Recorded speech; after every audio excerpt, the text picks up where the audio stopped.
Hi friends, இந்த பதிவு எதுக்குன்னு பார்த்தீங்கன்னா, நான் 2000 பேர்கிட்ட இன்ஸ்டாகிராமில் ஃபாலோ பண்ண போறீங்க. அது உங்களுக்கொசரம் நான் ஏதாவது பண்ணணும்னு நினச்சிக்கிட்டு இருந்தேன். ஆனால் எனக்கு என்ன பண்ணுறதுன்னு தெரியல. அதனால சில பல முடியாத குழந்தைகள் நிறைய பேர் இருக்காங்க. அவங்களுக்கு என்ன என் சார்பாகவும் உங்கள் சார்பாகவும் சாப்பாடு வாங்கி போடணும்னு நினச்சேன். அதனால இன்னைக்கு நான் அவங்களுக்கு சாப்பாடு வாங்கி தான் போட வந்திருக்கோம். வாங்க பார்ப்போம். பரவாயில்ல, அவங்க ஆசையே அவங்களே நிறைவேற்றிக்கிட்டா என்ன கேட்க இருக்க போது? மத்தவங்க ஆசையை நிறைவேற்றுறது தானே கேக்கே இல்ல.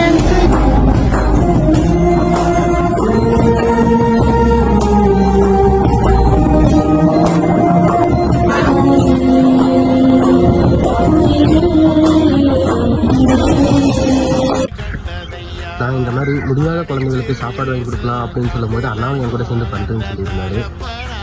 நீங்களும் இந்த மாதிரி குழந்தைங்களுக்கும் பெரியவங்களுக்கும் முடிஞ்சதை உங்களால் முடிஞ்ச உதவியை பண்ணுங்க. நம்ம இன்னைக்கு கதை முடிச்சிட்டோம். அடுத்த வீடியோவில் பார்க்கலாம். Bye friends.